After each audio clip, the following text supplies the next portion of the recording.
Aku dihina ibu mertua dan difitnah jadi pengemis di kota hanya karena aku pulang kampung naik bus. Aku usir ibu mertuaku saat ia datang ke rumah mewahku di kota. Halo bunda semuanya. Semoga bunda dalam keadaan bahagia ya. Sebelum masuk ke ceritanya silahkan absen terlebih dahulu bunda-bunda semuanya dari daerah mana saja ya. Yang sudah subscribe semoga rezekinya lancar. Namaku Revi. Istri dari seorang pria bernama Dian. Aku menikah dengannya 5 tahun lalu dan tinggal di kota besar. Kami hidup cukup. Bahkan lebih dari cukup jika boleh jujur. Tapi aku tak pernah menunjukkannya di media sosial. Tak pernah memamerkan saldo tabungan, apalagi menyombongkan harta. Orang-orang hanya tahu aku menjalankan bisnis online. Mereka pikir aku jualan kecil-kecilan, sekadar sibuk di rumah agar tidak bosan. Padahal kenyataannya, aku baru saja membeli rumah mewah di kawasan elit. Rumah yang hanya bisa kulihat di mimpi masa kecilku, saat aku masih tinggal di gang sempit yang becek dan panas. Tapi semua itu kusembunyikan. Bukan karena malu, tapi karena aku tahu, orang-orang, terutama keluarga suamiku, hanya menilai dari apa yang tampak di luar. Mereka tidak pernah benar-benar mencoba memahami siapa aku. Mereka hanya tahu bahwa aku bukan wanita glamor. Tidak putih, tidak bersuara tinggi, tidak suka berdandan menor. Buat mereka, aku biasa saja. Tahun ini, kami memutuskan untuk pulang kampung saat Lebaran. Aku dan Dian sepakat naik bus ekonomi. Aku tak keberatan. Bahkan aku menyambutnya dengan gembira. Aku rindu masa-masa dulu, ketika hidup serba pas-pasan, dan harus naik angkutan umum sambil membawa kardus penuh dagangan. Apa kamu yakin naik bus ekonomi, Rev? Tanya Dian saat kami packing. Aku menoleh dan tersenyum sambil menggulung mukena. Aku ingin mengingat lagi rasanya berjuang. Biar kita gak lupa asal kita dari mana. Dian memelukku. Aku bangga padamu. Dan disitulah aku salah. Ternyata pilihan sederhana ini justru jadi bencana. Bus ekonomi yang kami naiki memang jauh dari kata nyaman. Tak ada AC, hanya kipas angin kecil yang berdengung malas.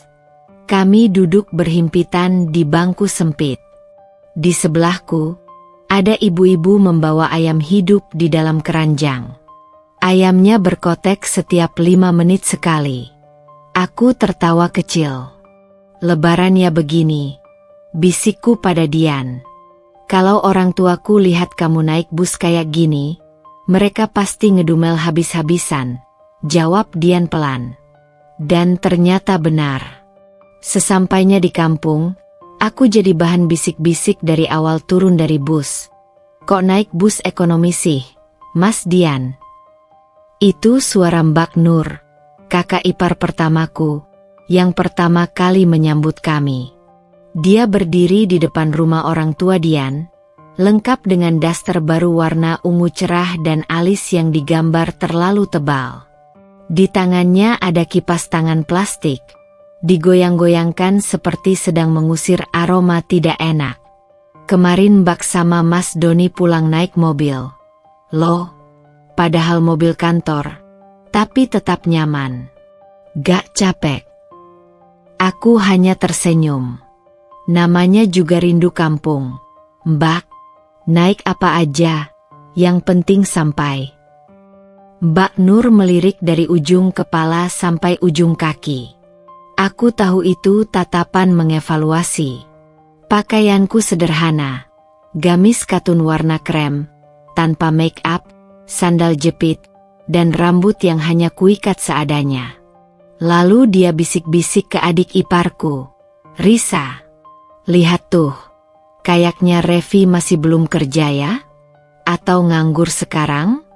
Pantesan gak pernah update apa-apa. Kasian Dian. Aku dengar semuanya. Tapi aku diam. Karena aku ingin tahu, sejauh apa mereka bisa merendahkan aku. Saat makan siang bersama keluarga besar, aku duduk paling pojok. Seperti biasa, aku membantu menyajikan makanan dan mengelap meja. Risa malah main ponsel sambil cekikikan dengan sepupunya. Sementara aku sibuk di dapur, Dian mengobrol santai dengan kakak-kakaknya. Mas, jadi rumah barunya kapan dibangun? Tanya Doni, suami Mbak Nur. Rumah? Yang di mana? Yang kamu bilang pengen bangun rumah dekat Jakarta Selatan itu loh. Oh, itu masih dipikirin dulu, jawab Dian singkat. Kalau nunggu Revi punya duit sih lama mas. Hehe. SSSD, Don. Jangan gitu ah, Revi kan denger. Sahut Mbak Nur pura-pura kasihan. Aku hanya menunduk. Padahal, mereka tidak tahu rumah itu sudah kubeli tunai dengan hasil jerih payahku sendiri. Tapi ya, buat apa dijelaskan? Aku tahu, mulut orang yang suka meremehkan takkan pernah kenyang walau diberi bukti sekalipun. Di malam takbiran, aku duduk di teras bersama ibu mertua. Dian sedang keluar membeli kembang api untuk keponakan-keponakan kecil. Ibu mertua melirikku, lalu berkata pelan, "Rev, kamu memang gak kerja, ya?" "Saya kerja online, Bu. Jualan." "Jualan apa?" "Produk kecantikan, fashion, herbal juga." Beliau mengangguk pelan, lalu menyipitkan mata. "Jadi kamu gak bantu Mas Dian bayar cicilan rumah ya?" "Rumah yang mana ya, Bu?"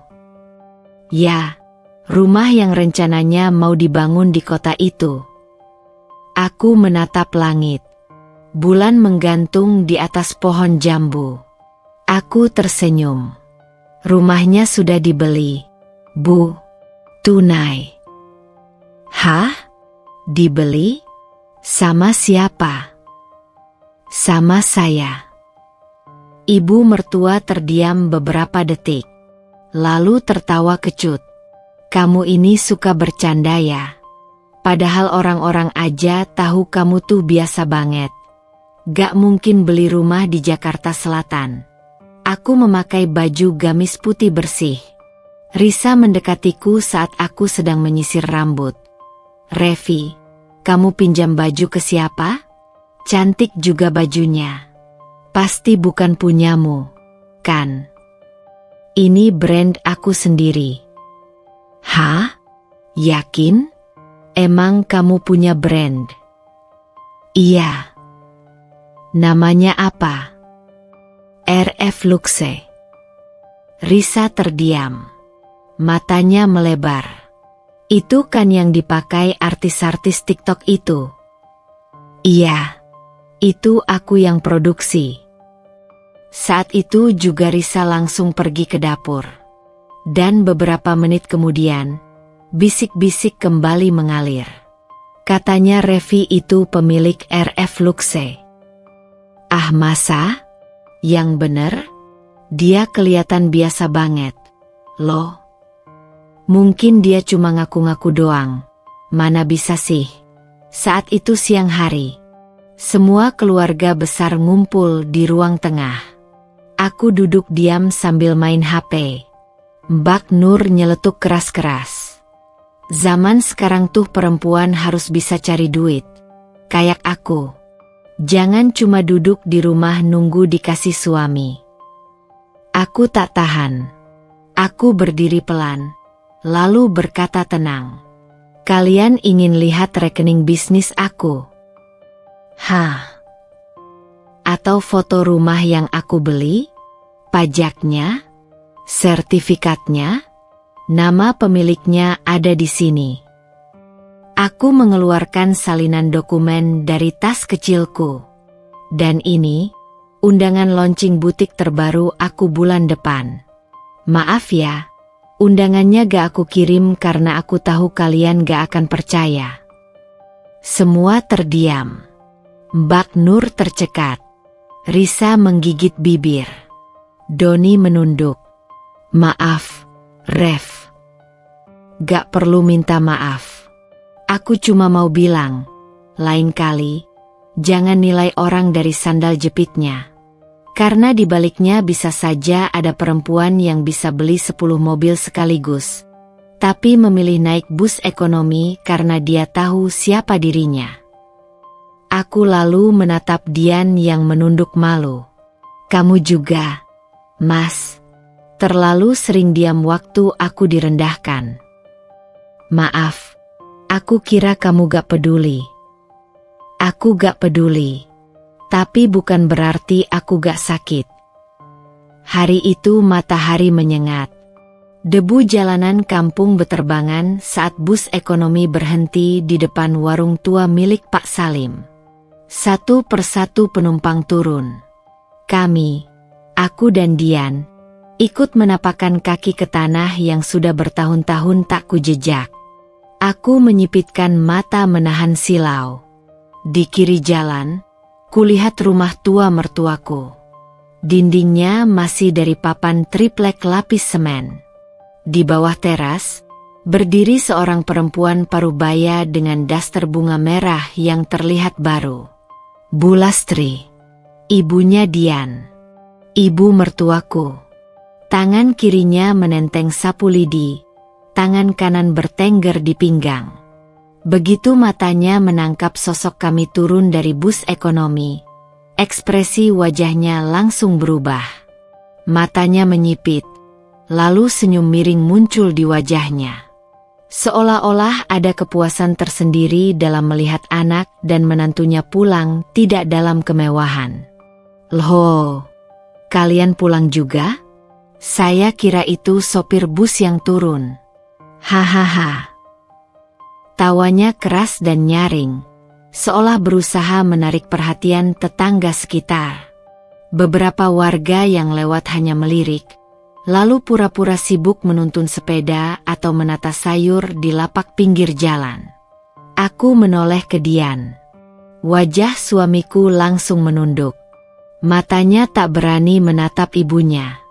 Ia hanya menarik tasku pelan dan berjalan menuju halaman rumah. Lama di kota kok makin kurus ya, Ref? Lanjut Bu Lastri, kali ini langsung menatapku dari ujung kaki hingga kepala. Pantes aja, kamu gak pernah kirim uang ke kampung. Ternyata hidupmu sendiri aja masih serba pas-pasan. Tangannya menyentil bahu Dian. Anak lanangku ini, ngikutin istri terlalu lemah. Disuruh kerja kantoran kok malah nurut bisnis online. Endak jelas. Aku masih diam. Tanganku menggenggam tas kecilku erat. Jantungku mulai berdetak lebih cepat, tapi wajahku tetap datar. Aku tahu, aku harus tetap tenang. Karena orang seperti Bu Lastri, hidupnya hanya berbobot saat bisa menginjak orang lain. Kami duduk di bangku panjang dari kayu jati yang mulai keropos. Keringat masih membasahi pelipis. Suasana awkward menyelimuti kami bertiga. Kopi atau teh, Ref? Tanya Bu Lastri dengan nada datar. Matanya tak lepas dari ponsel. Teh, Bu. Kalau bisa tanpa gula. Oh, iya. Biasa orang kota kan sok sehat. Katanya sambil berdiri ke dapur. Dian mengelus wajahnya. Maaf, Ref. Aku menoleh. Kamu minta maaf buat apa? Untuk semua ini. Dian, kataku pelan, aku pulang ke sini bukan untuk dipuja. Aku cuma pengen pulang. Tak lama kemudian, Mbak Nur dan suaminya Mas Doni datang. Anak mereka, Lulu, berlari-lari di halaman dengan sandal bolong satu. Wah, wah, wah, lihat siapa yang pulang. Pengusaha online dari ibu kota. Seru Mbak Nur dengan tawa menyengat. Pakai bus, ya? Biar berasa rakyat jelata? Hehe. Aku masih menahan senyum. Kali ini pahaku kutekan pelan untuk meredam gemuruh di dada. Mas Doni kemarin pulang naik mobil dinas. Loh, lanjutnya? Gak nyaman sih, tapi kan tetap mobil. Kalau naik bus ekonomi, lutut bisa nyatu sama hidung. Mereka semua tertawa. Bu Lastri ikut cekikikan sambil mengelus rambut Lulu. Dian berdehem. Revi yang minta naik bus, biar hemat katanya. Hemat atau memang gak ada uangnya? Celetuk Doni. Tapi bener. Loh, timpal Risa yang tiba-tiba muncul dari balik pintu. Aku lihat instanya Revi itu sepi. Gak pernah upload jualan juga. Gak aktif. Jangan-jangan cuma pura-pura sibuk.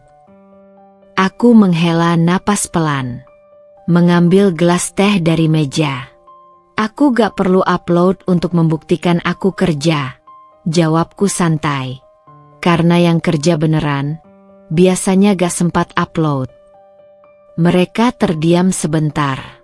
Tapi tentu saja, hanya sebentar. Baper, bisik Risa ke Mbak Nur. Cukup keras untuk kudengar. Bu Lastri menyajikan sayur lodeh dan sambal terasi. Kami makan lesehan.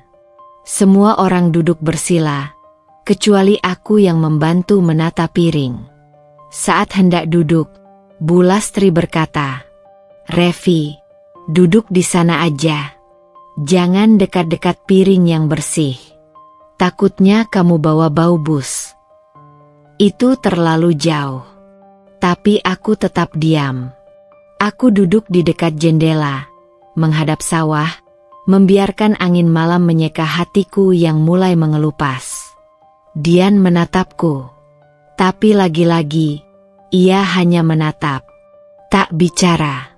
Tak membela. Malam itu kami tidur di kamar lama Dian. Kamarnya kecil, dengan kasur kapuk dan kipas yang berderit. Aku berbaring menghadap dinding. Dian memelukku dari belakang. Rev, aku bener-bener gak nyangka mama dan kakak-kakakku bisa sejahat itu. Sebenarnya aku juga gak nyangka. Suaraku pelan. Tapi aku datang ke sini bukan untuk diperlakukan manis. Aku datang untuk mengingat siapa yang sebenarnya menganggapku keluarga. Dian terdiam lama. Aku takut kamu benci aku karena gak membelamu tadi. Aku gak butuh kamu membela di depan mereka, Dian. Aku cuma butuh kamu berdiri di sisiku. Malam itu rumah Bu Lastri penuh. Karpet digelar dari ruang tamu sampai dapur. Semua sanak saudara kumpul, lengkap dari yang tua sampai keponakan paling kecil. Suara tawa bersahutan, asap gorengan mengepul dari dapur, dan anak-anak berlarian sambil berebut amplop THR. Aku duduk di pojok ruangan, memeluk lutut sambil menahan kantuk. Suara ibu-ibu saling bersahutan, membahas baju baru, make up murah dari pasar, hingga gosip rumah tangga orang lain. Aku hanya tersenyum sesekali. Tak ada satupun yang bertanya kabarku. Lalu suara Bu Lastri tiba-tiba menggelegar, membuat semua obrolan hening. Ngomong-ngomong, kalian tahu gak menantu saya ini? Revi, katanya kerja jualan online di kota. Beberapa kepala langsung menoleh padaku. Aku yang sedang meminum air, langsung menegakkan badan. Tapi heran deh, lanjutnya. Lihat badannya makin kurus. Jangan-jangan, jualan online itu cuma alasan? Jangan-jangan, dia itu kerja minta-minta. Tawa meledak. Seisi ruangan tertawa lepas, seperti menyambut lawakan pelawak kondang. Iya, siapa tahu bisnisnya itu pura-pura. Padahal tiap hari buka donasi atas nama sosial. Tapi uangnya buat beli skincare. Atau jangan-jangan suaminya yang kerja, dia cuma numpang makan. Jangan gitu. Bisa-bisa nanti upload video nangis sambil bilang, dihina mertua saat pulang kampung. Tawa makin keras. Bahkan beberapa merekam pakai ponsel, entah untuk sekadar disimpan atau disebar ke grup WhatsApp. Aku masih menahan diri. Tapi saat kulihat salah satu keponakan merekam dan mengarahkan kamera ke wajahku yang memerah, aku mulai merasa dadaku sesak. Dian, yang duduk di sebelahku, berusaha menyentuh tanganku. "Sudahlah, Bei," bisiknya pelan. "Tapi itu saja? Hanya itu?" Saat aku dihina di depan keluarga besarnya, hanya itu yang ia ucapkan? Aku berdiri. Perlahan. Seluruh tawa seketika terdiam saat aku menegakkan badan dan menatap Bu Lastri. Ibu benar. Saya memang jualan online. Mungkin bukan pekerjaan mentereng seperti PNS atau pegawai bank seperti yang kalian banggakan.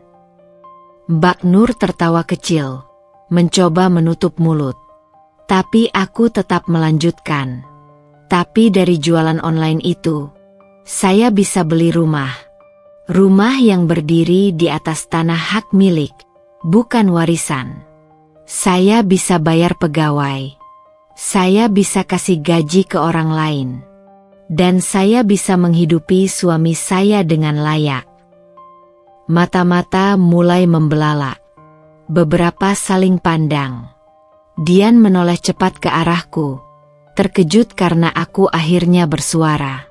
Tapi Bu Lastri malah menyipitkan mata.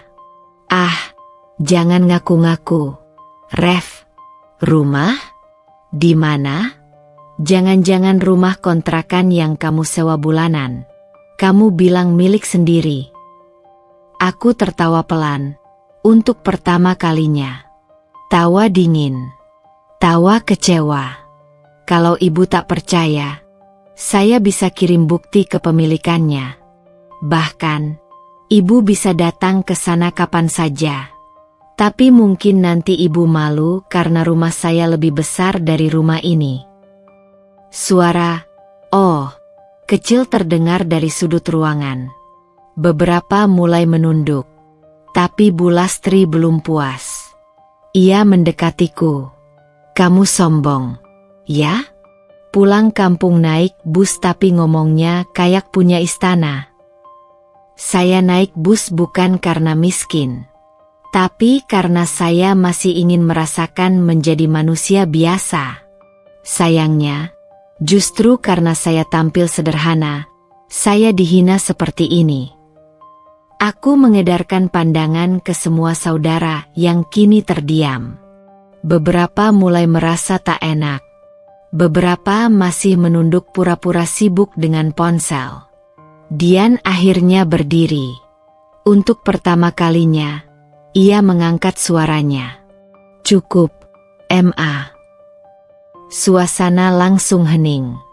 Tak ada yang tertawa lagi. Aku tahu, mungkin selama ini mama kecewa karena aku gak kerja di kantor, gak jadi PNS, gak ikut seleksi CPNS, gak seperti anak-anak teman mama yang lain.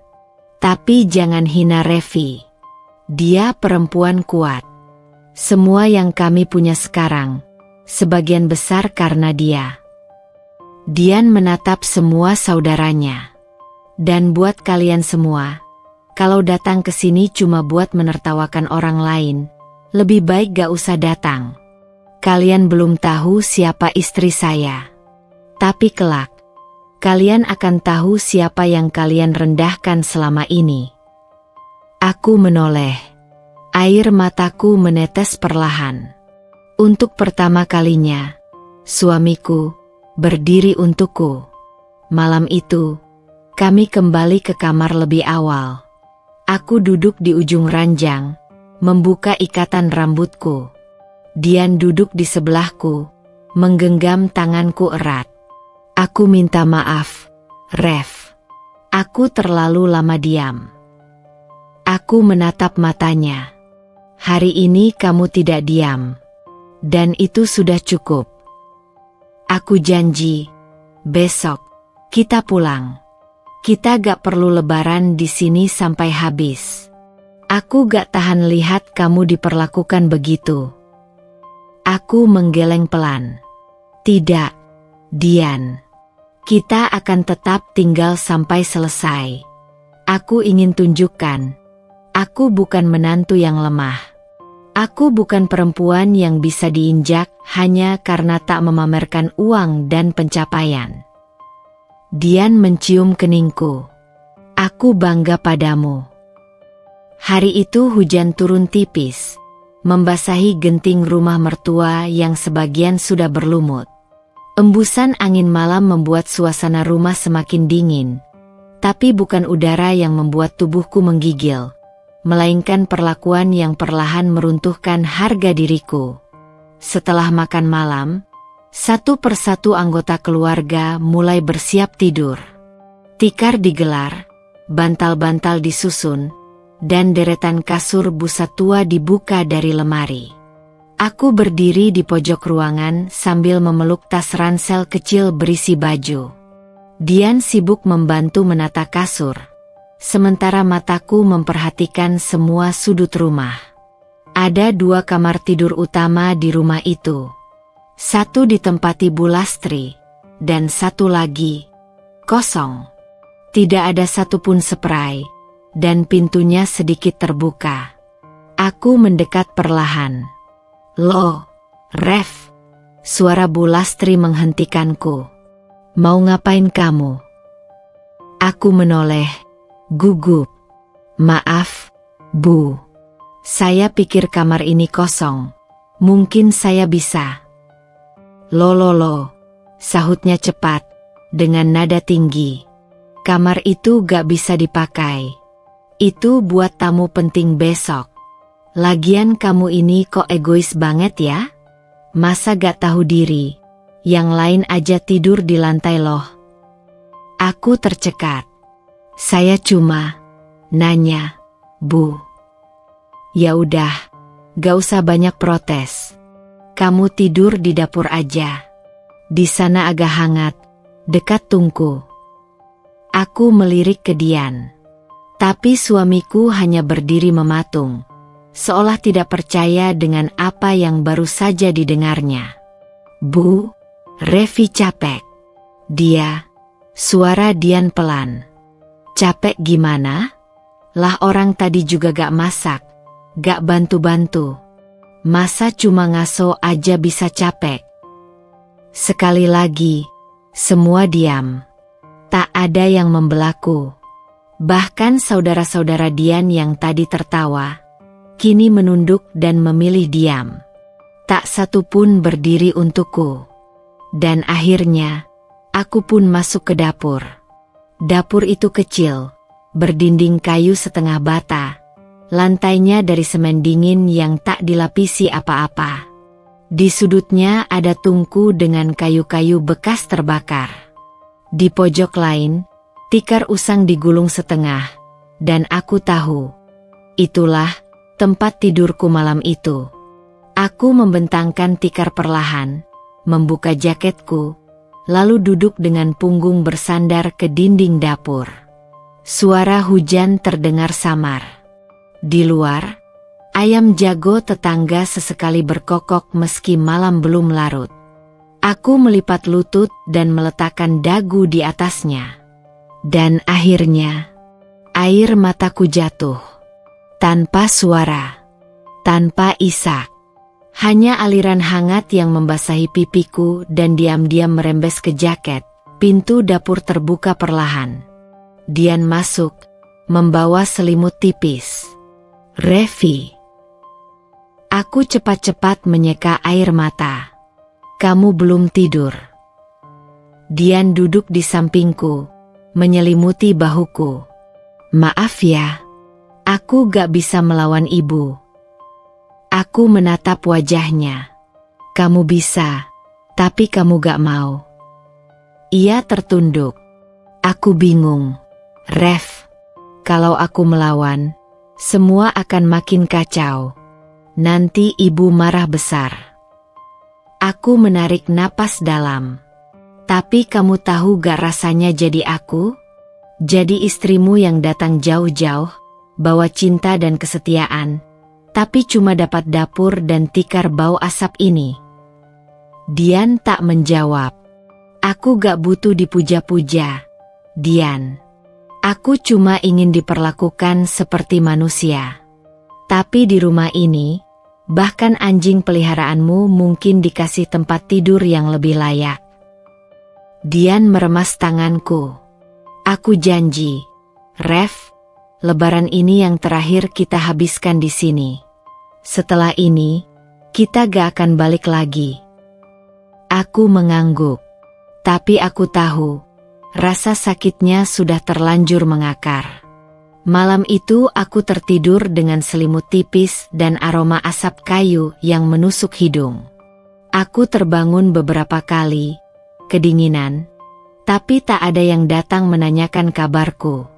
Pukul 4 pagi, saat ayam mulai berkokok, aku sudah bangun. Aku melipat tikar dan mencuci wajah di kamar mandi belakang. Airnya dingin, menusuk tulang, tapi justru menyadarkanku sepenuhnya. Aku menatap wajahku di cermin kecil yang buram. Mataku sembab, tapi tatapanku tajam. Revi, kamu gak salah tempat. Mereka saja yang salah orang. Aku berkata pada bayanganku sendiri, saat aku masuk ke dapur untuk membantu memasak. Bu Lastri sudah lebih dulu di sana bersama Mbak Nur. Loh, kamu udah bangun? Kata Bu Lastri sambil menyodok bahuku. Aku mengangguk. Saya mau bantu, Bu. Gak usah. Nanti malah gosong semua. Kamu istirahat aja. Tidur di dapur itu pasti nyaman, kan? Mbak Nur terkikik. Sakit sekali. Tapi aku tetap tersenyum. Iya, Bu. Saya betah kok. Dapurnya mengingatkan saya saat dulu masih susah. Tapi bedanya, waktu itu saya miskin tapi dihargai. Sekarang saya kaya, tapi dianggap remeh. Bu Lastri terdiam. Mulutnya terbuka, tapi tak ada kata keluar. Aku berbalik dan pergi. Langkahku ringan.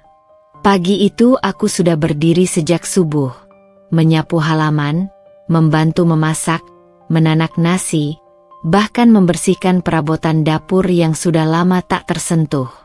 Mataku sayu, tapi semangatku tetap terjaga. Aku mencoba menampilkan wajah tulus, bukan karena ingin disukai, tapi karena aku menolak untuk kalah oleh perlakuan buruk.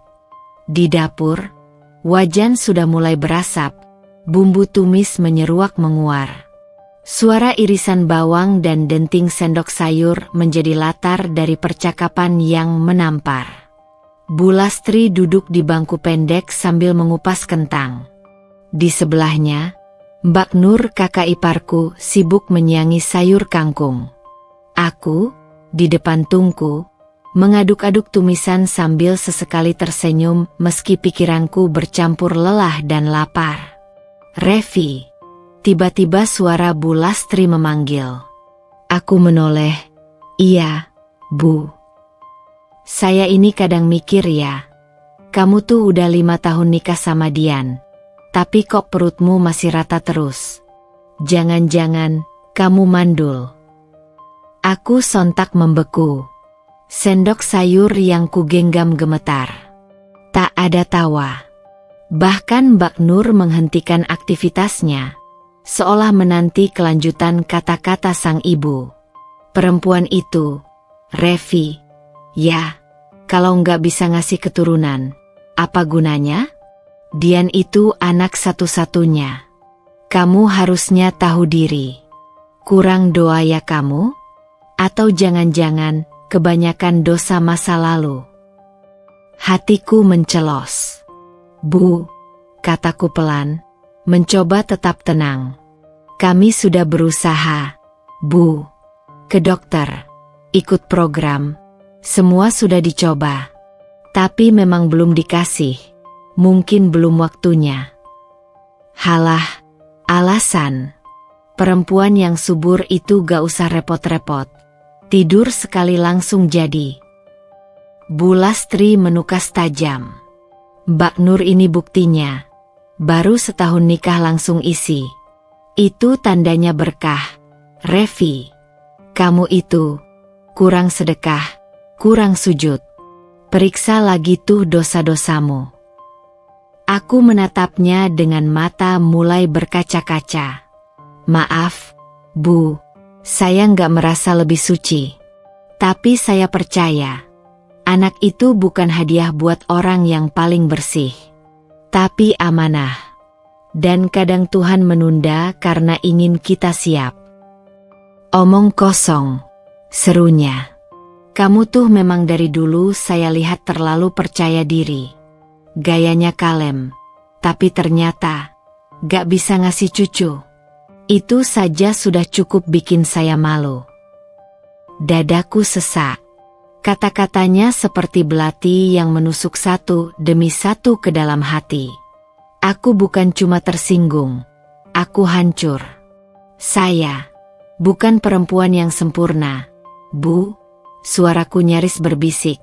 Tapi saya berusaha jadi istri yang baik buat Dian. Saya temani dia dari susah. Sekarang pun saya berjuang. Setiap hari. Berjuang. Bu Lastri mencibir. Jualan online? Duduk manis di rumah lalu ngaku capek? Itu bukan berjuang. Revi. Itu ngemis online namanya. Mbak Nur tersenyum kecil. Aku tahu dia menikmatinya. Tapi aku tidak akan membalas hari ini. Tidak di dapur ini. Tidak saat harga diriku masih bisa kujaga dengan diam. Tiba-tiba suara langkah kaki terdengar dari belakang. Dian muncul di pintu dapur. Dengan raut wajah bingung melihat kami yang mendadak tegang. Revi, kamu kenapa? Tanyanya. Aku menggeleng. Gak apa-apa. Ada apa ini? Dian melirik ibunya. Bu Lastri cepat berdiri. Tuh istri kamu saya kasih wejangan baik-baik. Malah melawan. Saya cuma bilang, perempuan itu kalau belum punya anak ya introspeksi. Bukan malah cari-cari alasan. Dian langsung menghampiri dan menggenggam bahuku. Revi gak sendiri. Bu, saya juga bagian dari semua ini. Kami berdua yang berjuang. Jadi kalau mau nyalahin, jangan cuma Revi. Loh, kamu belain dia? Anak sendiri dilawan. Saya gak melawan, Bu. Saya cuma minta, tolong jaga omongan. Kami datang untuk silaturahmi, bukan untuk dibantai kata-kata. Suasana mendadak hening. Bu Lastri menggeleng pelan, lalu membanting kentang yang belum selesai dikupas ke atas meja. Ya udah, kalau semua udah lebih pintar dari saya, silakan. Masak sendiri, beres-beres sendiri. Jangan ganggu saya lagi. Ia keluar dari dapur, menghentakkan kaki. Aku terduduk di bangku kecil, tanganku lemas. Dian menatapku dalam diam. Di luar, suara burung mulai berkicau, tapi hatiku tetap gelap. Revi, katanya pelan. Aku tahu kamu sakit. Tapi tolong, sabar, ya. Dian, aku menatapnya. Kamu tahu rasanya dituduh mandul oleh ibu kandung suamimu sendiri. Ia tertunduk. Itu bukan cuma menyakitkan, tapi memalukan. Seolah semua usaha kita, semua doa yang kita panjatkan, dianggap sia-sia. Dian memelukku erat. Aku tahu kamu perempuan kuat. Aku janji, semua ini akan selesai. Kita gak akan lama di sini. Malam itu, rumah terasa lebih sunyi dari biasanya. Tak ada suara tawa, tak ada cerita keluarga. Bu Lastri mengurung diri di kamar. Mbak Nur dan suaminya juga memilih diam. Aku dan Dian duduk di beranda, minum teh hangat. Aku bersandar di bahunya. Aku pernah ingin menyerah. Dian, aku berbisik. Pernah merasa tubuhku rusak karena gak bisa hamil. Tapi kamu gak rusak, Ref. Kamu kuat. Dan aku mencintaimu bukan karena rahimmu, tapi karena hatimu. Aku menitikkan air mata. Bukan karena sedih, tapi karena kalimatnya menyembuhkan. Aku boleh gak, suatu hari nanti, kita angkat anak? Boleh. Tapi hanya kalau kamu benar-benar siap. Dan kita masih tetap bisa berusaha juga. Aku percaya, yang terbaik pasti datang. Aku mengangguk pagi itu. Aku keluar rumah hendak membantu Dian menjemur cucian di halaman samping. Sinar matahari baru merambat naik, aroma tanah basah masih terasa. Dan angin kampung yang lembut seolah ingin menenangkan hatiku yang belum pulih dari luka semalam. Aku sedang menata jemuran saat ku dengar suara dari balik pagar. Dua ibu-ibu tetangga, Bu Suminah dan Bu Citra, sedang berbincang. Aku tak tahu sejak kapan mereka datang, tapi aku tahu siapa yang sedang mereka bicarakan, karena suara itu milik Bu Lastri. Iya, Mbak. Anak saya itu sekarang makin susah karena istrinya. Suara Bu Lastri jelas terdengar. Kerjaannya di kota juga nggak jelas. Jualan online? Halah, itu MAH alesan. Kalau bener jualan ya pasti kaya dong. Aku menahan napas. Saya ini sudah capek nasihatin. Tapi dianya ngeyel. Perempuan kok cuma modal cantik. Mau makan dari mana kalau suami gak kerja? Bu Citra tertawa kecil. Loh, Mas Dian kerjakan, Bu. Iya, tapi itu dia. Jadi suami sekaligus tulang punggung sendirian. Istrinya itu cuma duduk pegang HP, ngaku kerja. Hadeh, saya gak habis pikir. Jantungku berdetak makin cepat. Mataku panas. Jemuran yang tadi ku pegang jatuh begitu saja. Aku maju perlahan ke depan pagar, menatap mereka. Permisi, Bu, kataku, lembut tapi penuh luka. Kalau mau bicara tentang saya, lebih baik langsung di depan saya. Biar saya bisa jawab. Bu Lastri tersentak, tapi langsung menegakkan tubuh. Loh, saya cuma ngobrol, kok, Ref.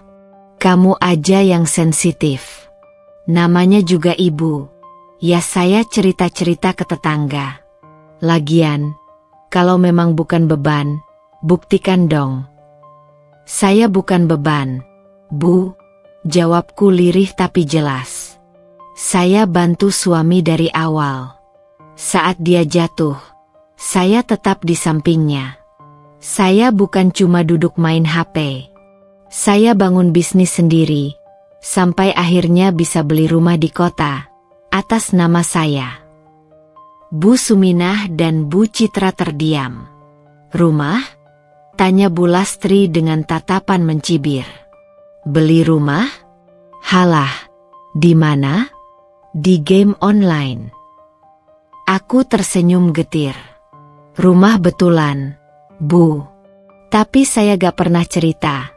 Karena saya tahu, setiap kali saya bicara tentang sesuatu yang saya capai, yang ibu dengar hanya, apa kurang saya sebagai mertuanya? Oh jadi kamu mau bilang saya iri? Suara Bu Lastri naik. Saya gak bilang begitu, kataku pelan. Tapi sejak saya datang, Bu belum pernah sekalipun bertanya bagaimana hidup kami di kota. Yang ibu lakukan hanya menghakimi, mencibir, merendahkan. Revi, suara Dian tiba-tiba muncul dari belakang. Ia mendekat, berdiri di sampingku. "Ibu, tolong cukup. Jangan rendahkan Revi lagi. Dia bukan beban. Tanpa dia, saya mungkin gak akan bisa seperti sekarang." Dian. Ibu selalu bilang perempuan harus menghasilkan, tapi ibu gak pernah tahu berapa banyak yang Revi hasilkan. Ibu gak tahu siapa yang bantu saya keluar dari hutang dulu. Siapa yang tahan dihina di kota oleh atasan saya. Siapa yang bangun jam 3 pagi buat kirim paket-paket dagangannya. Itu Revi, Bu. Bu Lastri membuka mulut, tapi tak ada suara keluar. Dia bukan beban. Dia pasangan hidup. Kalau ibu gak bisa terima dia, saya yang akan pergi. Keheningan membekap kami bertiga. Bu Suminah dan Bu Citra menunduk malu, perlahan-lahan mundur dari pagar.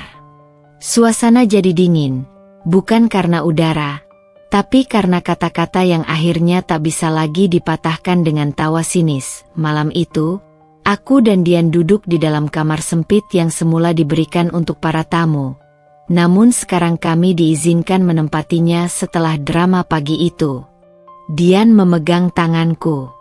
"Maaf ya, harusnya aku lebih tegas dari awal. Kamu udah cukup. Hari ini, kamu udah belain aku di depan orang-orang yang selama ini cuma lihat aku dari luar. Aku gak akan diam lagi," katanya serius. "Kamu gak sendiri, Rev. Kita sama-sama bangun semua ini." Aku tersenyum. Aku gak butuh semua orang ngerti. Aku cuma butuh kamu di sisiku. Hari itu matahari nyaris tak bersinar. Langit mendung, gerimis tipis membasahi pelataran rumah mertua. Aku duduk sendiri di dapur, membersihkan kangkung yang tadi aku beli dari warung depan. Tanganku bergerak, tapi pikiranku kosong. Sudah 5 hari aku di rumah ini. Dan semakin lama tinggal, semakin aku merasa asing. Dian sedang ke pasar bersama kakak iparnya, Mas Budi. Sementara di ruang depan, terdengar suara yang sangat familiar. "Bu Lastri." Aku hendak keluar membawa kangkung yang sudah bersih, tapi langkahku terhenti ketika mendengar suaranya. "Makanya, Mbak, saya ini udah bilang dari dulu. Dian itu terlalu baik. Istrinya itu, astagfirullah, kasihan banget Dian." Aku menahan napas. Suara Bu Lastri terdengar makin jelas. Aku berdiri di balik tembok dekat ruang tamu, tak sengaja menguping. Tapi aku juga tak sanggup untuk keluar, apalagi menyela. "Saya tuh sering dengar, katanya si Revi itu di kota hidup numpang. Kadang makan nasi sisa, ngemis ke tetangga. Tapi gayanya sok kaya. Masang-masang foto makanan mewah, padahal dapur sendiri pun numpang." Suara kakak ipar perempuanku tertawa kecil. "Hah? Serius, Bu?" "Iya. Saya dapat kabar dari teman saya di kota. Temennya Dian juga pernah cerita. Katanya kasihan lihat Revi. Dian kerja banting tulang. Istrinya duduk manis aja, pegang HP terus. Bilangnya bisnis online. Tapi hasilnya mana?" Saya bilang ke Dian, "Cepat atau lambat kamu bakal bangkrut karena istri kayak gitu." Aku mematung. Setiap kalimat seperti peluru. Langsung ke dada. Aku menggigit bibir. Napasku tercekat. Tapi tubuhku masih tak mampu bergerak. Kakiku terasa lemas. Aku bukan hanya sedih. Aku terluka. Terhina. Dan, anehnya, aku mulai merasa ragu akan diriku sendiri. Benarkah aku seburuk itu di matanya? Benarkah semua yang kulakukan tak berarti apa-apa? Suaranya masih terus berbicara. Tapi aku tak lagi mampu mencerna kata-katanya. Dunia terasa mengecil. Aku mundur perlahan ke dapur, duduk di lantai dingin, menyandarkan kepala ke dinding. Air mataku mengalir tanpa bisa kutahan lagi. Aku gak ngemis, bisikku pada diriku sendiri. Aku gak makan nasi sisa. Aku kerja keras. Aku beli rumah dengan uangku sendiri. Tapi semua itu tak berarti bagi mereka. Karena mereka tak pernah peduli untuk tahu. Mereka hanya melihat apa yang ingin mereka lihat. Beberapa jam kemudian, Dian pulang. Ia membawa keranjang penuh sayur. Aku sedang mencuci tangan ketika ia masuk dapur. "Ref, kamu kenapa? Mata kamu bengkak." Aku tak menjawab. Aku hanya memandang wajahnya yang lelah. "Kamu nangis, ya?" Aku mengangguk pelan. Suara tercekat, tapi akhirnya keluar. Aku dibilang ngemis ke tetangga. Dibilang makan nasi sisa. Sama ibumu. Wajah Dian langsung berubah. Ia meletakkan keranjang, mendekatiku. "Siapa bilang begitu?" Aku dengar sendiri. Aku menatapnya. Aku diam selama ini, tapi hatiku bukan batu. Dian menghela napas panjang. Ia duduk di sebelahku, menunduk. Maaf aku gak pernah bicara apa-apa ke ibu. Aku kira, kalau aku sabar, semuanya bakal berubah.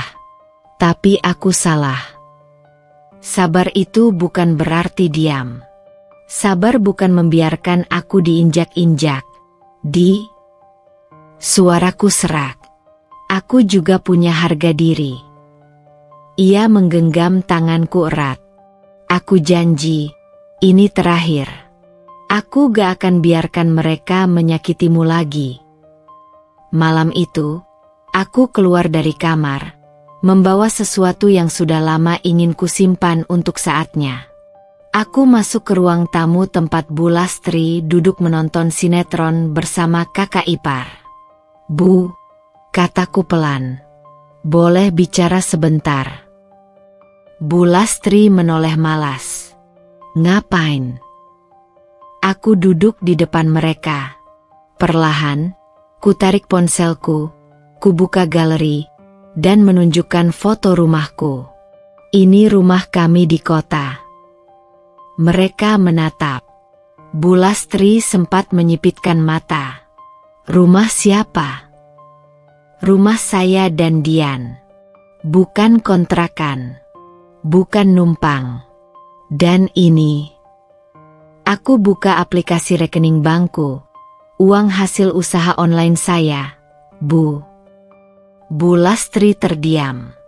Kakak ipar menutup mulutnya. Saya gak pernah pamer karena saya gak suka sombong.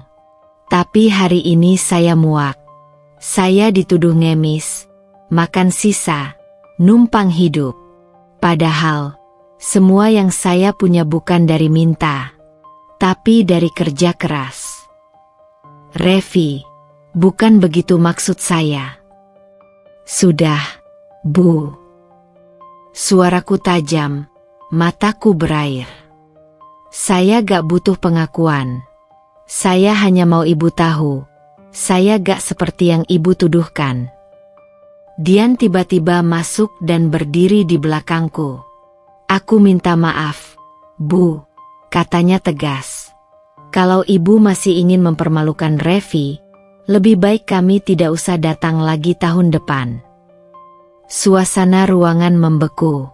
Bu Lastri tampak syok. "Dian, kamu tegas sama ibu."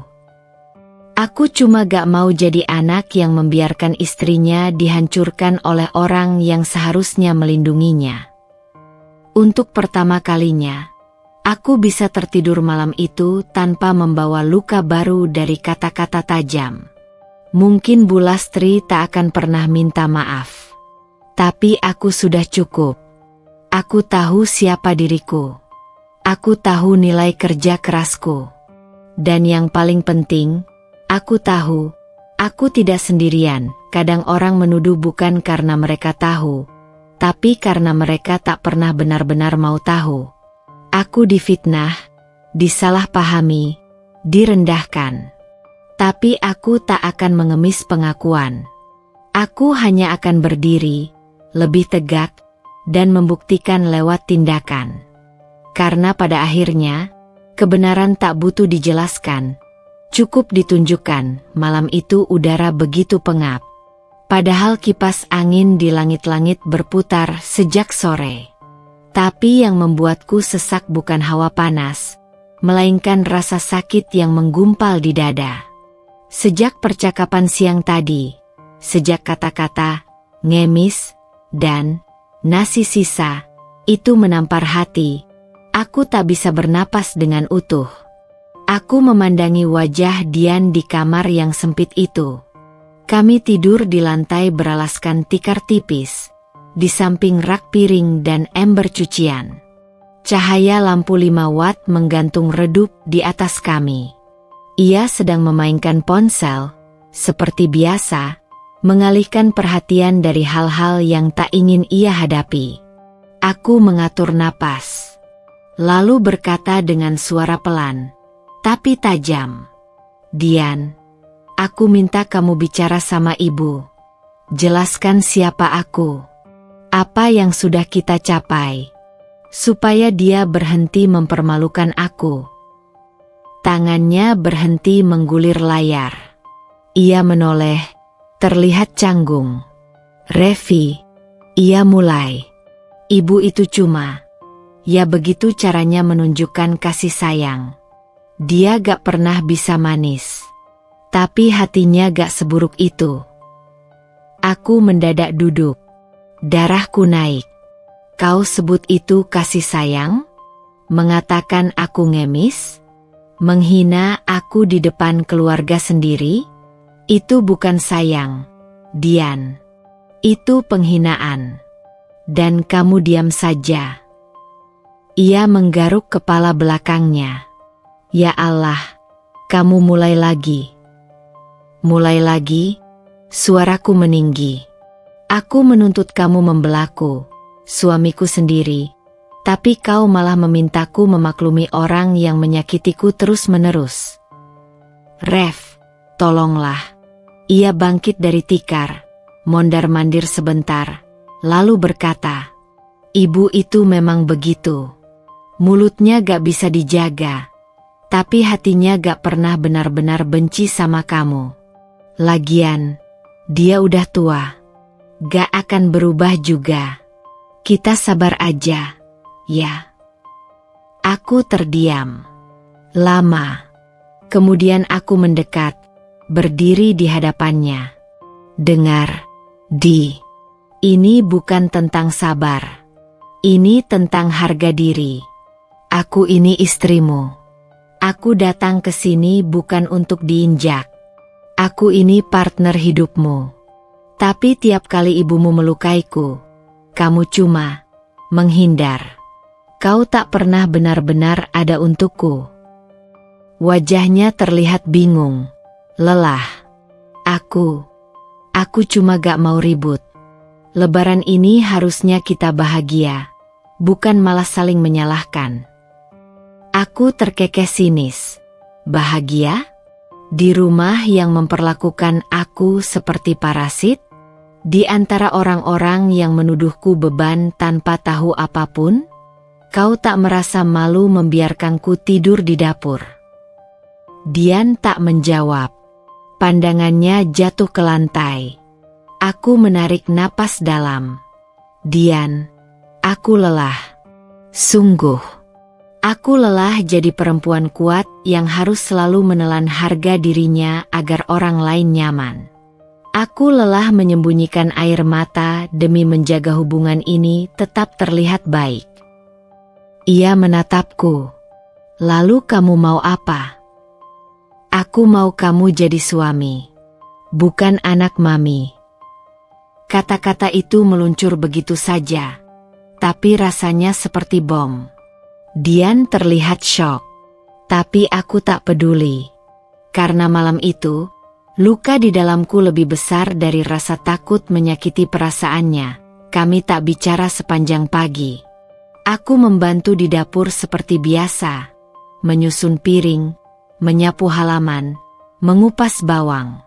Tapi semua kulakukan dengan tubuh mati rasa. Tak ada satupun dari keluarga itu yang bertanya kenapa mataku sembab.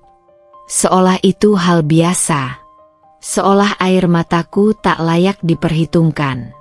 Dian duduk di beranda bersama kakaknya. Sesekali mereka tertawa, membicarakan masa kecil, masa lalu. Sementara aku di dapur, mendengar Bu Lastri kembali menyindir. Lihat tuh, perempuan gak bisa punya anak, mulutnya malah paling keras. Zaman sekarang perempuan memang gak tahu aturan. Aku menghela napas. Sudah terlalu biasa. Tapi hari itu berbeda. Karena aku sudah tak ingin diam lagi.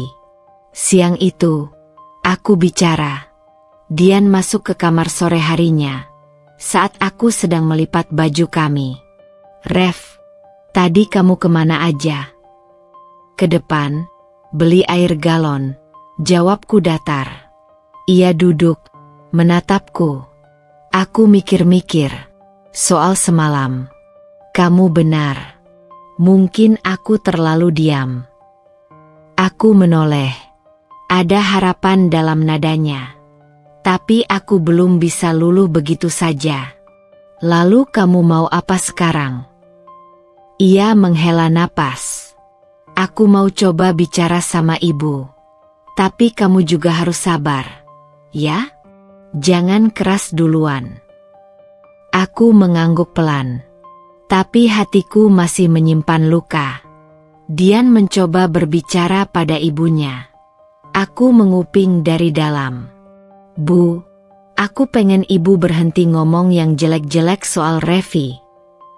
Bu Lastri tertawa pendek. Loh, kok jadi belain dia? Emangnya ibu bilang apa? Bu, dia dengar sendiri. Ibu bilang dia ngemis, makan nasi sisa.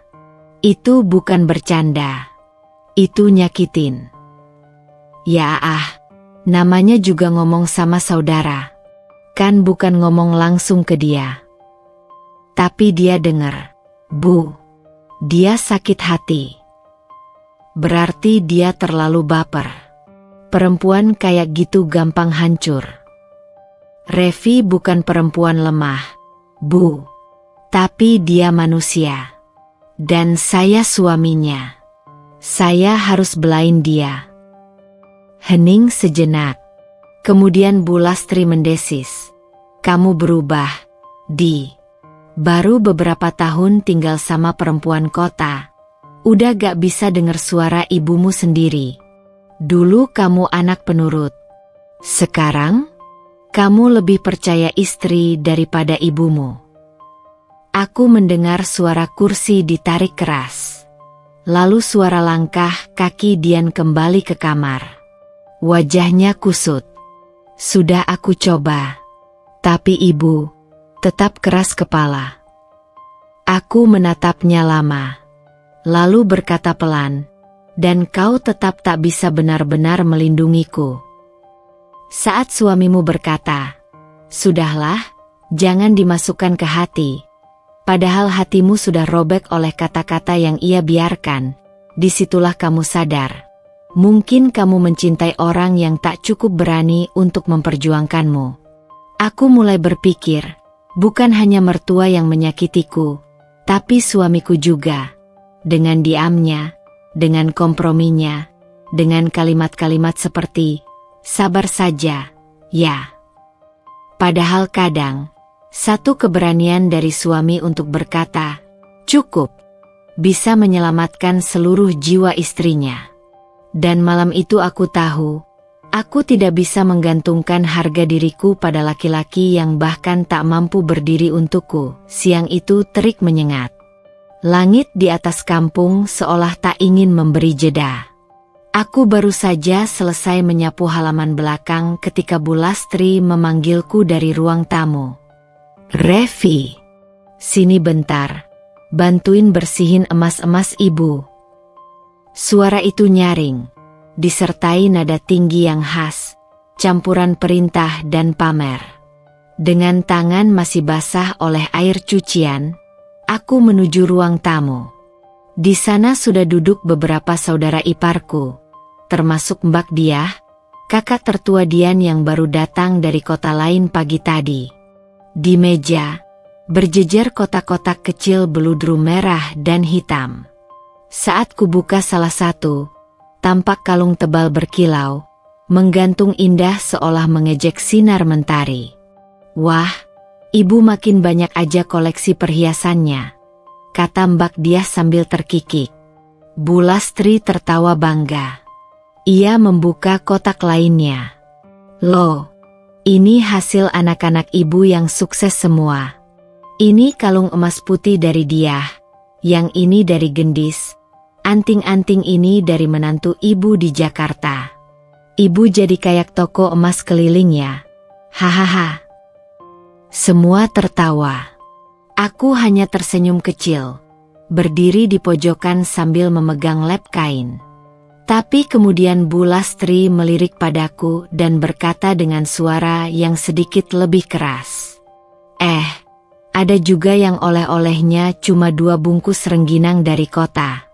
Ya kan, Rev?" Tawa langsung pecah lagi. Aku menunduk. Tapi bukan karena malu, melainkan karena berusaha menahan marah. Kupeluk kain lep itu erat-erat, seolah bisa menyalurkan semua sesak yang menyembur dari dada. Dian sedang tak di rumah. Ia pergi ke rumah teman lamanya sebentar. Aku sendirian di antara tawa yang sebenarnya tawa ejekan itu, kau tahu, Bu?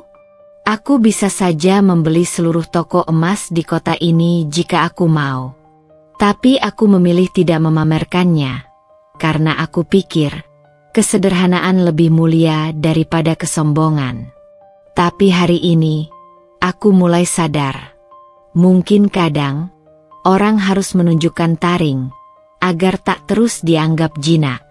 "Ibu ini suka bercanda, ya," ucapku akhirnya, berusaha terdengar ringan. Tapi Bu Lastri justru menimpali. "Bercanda? Ibu mah jujur aja. Zaman sekarang tuh kelihatan kok siapa yang beneran sukses dan siapa yang cuma numpang hidup." Mataku menyapu semua yang duduk. Beberapa melirikku iba, tapi tak ada yang membela. Semuanya hanya membiarkan Bu Lastri terus menyombongkan diri, menjatuhkan orang lain untuk merasa lebih tinggi. "Aku juga kerja, Bu. Punya bisnis kecil online," kataku pelan. Bu Lastri menyeringai. "Iya, kecil. Makanya jangan besar kepala. Sekarang tuh banyak yang ngakunya kerja online, tapi ngemis sana-sini." Aku ingin bicara. Ingin membuka mulut, menghempaskan semua fakta bahwa aku pemilik dari 3 toko online besar yang omsetnya ratusan juta per bulan.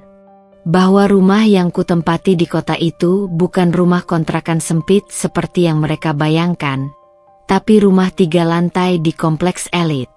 Bahwa 2 bungkus rengginang itu kubeli karena ingin menghargai kenangan masa kecil, bukan karena tak mampu membeli oleh-oleh mahal. Tapi aku tahan. Bukan karena lemah, tapi karena aku tahu, balasan terbaik bukan dari mulut, tapi dari bukti yang tak bisa disangkal. Sore harinya, aku duduk di belakang rumah, memandang sawah di kejauhan sambil menyeruput teh yang sudah tak hangat. Angin semilir menerpa wajahku, tapi hatiku masih panas. Apa aku salah memilih diam? Tanyaku dalam hati. Apa sabar itu tetap mulia jika membuat kita diinjak? Aku memutar ulang semua kejadian sejak datang ke rumah ini. Bagaimana mereka memperlakukanku seperti pembantu, bukan tamu. Bagaimana mulut Bu Lastri adalah pisau yang terus-menerus mengiris harga diriku. Tapi kini, batinku tak lagi ingin sembuh dari luka. Batinku ingin ingat, ingin membalas. Tapi dengan cara yang tak kotor. Dian pulang malam hari, membawa plastik berisi makanan kecil. "Ref, tadi aku beli roti kesukaan kamu." Aku hanya memandanginya sekilas, lalu menjawab pelan, "Mas, besok kita pulang ke kota, ya?" Wajah Dian berubah. "Loh? Tapi kita masih ada 2 hari lagi di sini. Aku gak sanggup lagi tinggal di sini." Ia mendekat, duduk di sampingku. "Ada apa lagi? Ibu ngomong sesuatu lagi?" Aku mengangguk, menceritakan semuanya. Termasuk soal emas, soal sindiran, soal rengginang. Wajah Dian mengeras. Tapi ia tak berkata apa-apa. "Aku ini istrimu, Mas," kataku lirih. "Tapi selama di sini, aku merasa seperti anak tiri." Ia menunduk, mengambil tanganku. "Aku minta maaf, Ref. Tapi kalau kamu sudah tak nyaman, kita pulang besok pagi." Dan malam itu, untuk pertama kalinya sejak datang, aku merasa ada sedikit kelegaan. Kami pamit seadanya. Tanpa pelukan, tanpa salam hangat. Bu Lastri hanya bergumam, "Cepat amat pulangnya. Dasar enggak tahan banting." Aku tersenyum. Kali ini bukan senyum pura-pura, tapi senyum yang menyimpan api. "Tenang saja, Bu. Suatu hari nanti, Ibu akan tahu siapa yang sebenarnya paling tahan banting di keluarga ini." Pagi itu masih gelap ketika aku bangun dan mulai memasukkan pakaian ke dalam koper. Tangan ini gemetar, bukan karena lelah, tapi karena menahan ledakan perasaan yang sudah terlalu lama kupendam. Suara ayam jantan belum terdengar, tapi detak jantungku sudah saling berlomba dengan rasa sabar yang hampir habis. Dian belum bangun. Ia tertidur di ruang depan setelah semalaman berkutat dengan saudara-saudaranya yang datang mendadak. Aku tak ingin membangunkannya. Aku ingin ini menjadi keputusanku sendiri, pilihanku sendiri. Bukan karena ingin kabur, tapi karena aku tak ingin terus dipermalukan dalam diam. Aku memandangi dapur tempat aku tidur selama 5 malam terakhir. Tempat aku menggigil tiap malam.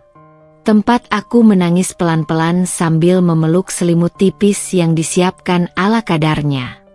Mataku tertuju pada tungku tua yang sejak kemarin dipakai Bu Lastri menghangatkan air. Aku bisa dengar lagi suara sinisnya kemarin. "Biar aja si Revi tidur di dapur. Dia kan perempuan tangguh, katanya sukses di kota.